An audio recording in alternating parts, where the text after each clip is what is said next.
se sont aperçus que dès qu'ils relâchent la pression, le résultat n'est plus le même. Résumé de la rencontre. 7 victoires en 7 rencontres, rarement l'OGS Handball n'avait connu un tel début de saison. Premier avec Gravelines, l'équipe saintoise est bien partie pour réussir son pari, à savoir remonter en excellence régionale. La route est encore longue, mais pour l'entraîneur olympien Michael Merlen, ces bons résultats sont le fruit d'un travail amorcé la saison passée. On avait l'ambition d'un début de saison comme ça. Par contre, je ne m'y attendais pas à 7 matchs, 7 victoires. On vise les 4 premières places, donc la montée cette année. Et je ne m'attendais vraiment pas à cette victoire.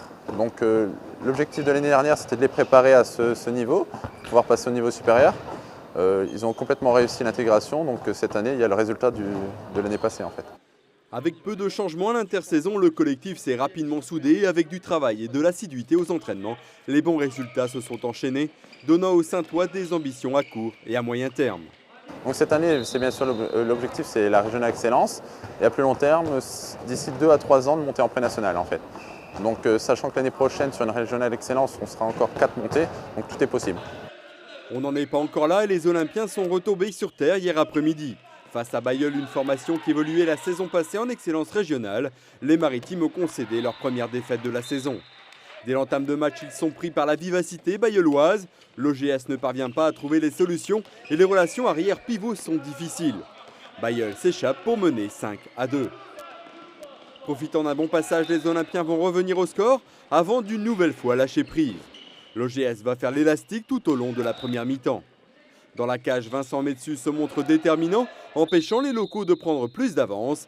Et l'OGS vire finalement avec seulement 2 buts de retard, 13-11. Rien n'est joué à la pause et au retour des vestiaires, l'OGS va connaître une belle éclaircie puisque les hommes de Michael Merlen vont à nouveau revenir au score à 14 partout.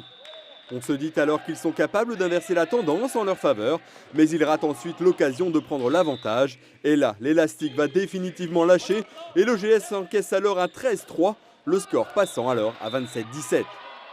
Dès lors, pas vraiment aidés par l'arbitrage, les Saintois vont limiter la casse. Score final 33-24, 1 de chute pour l'OGS.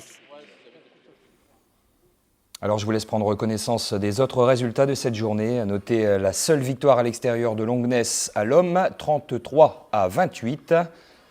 Au classement, à Gravelines est pour la première fois seul en tête avec 24 points et 8 victoires en autant de rencontres. Suit à Grande-Synthe à seulement 2 petits points derrière. Waterloo et Longnes sont 3e et 4e. En bas de classement, on trouve Denain, Coudekerque avec un match en moins, Denain et Coudekerque donc avec un match en moins, et Seclin qui ferme la marche. Je vais enchaîner avec les autres résultats.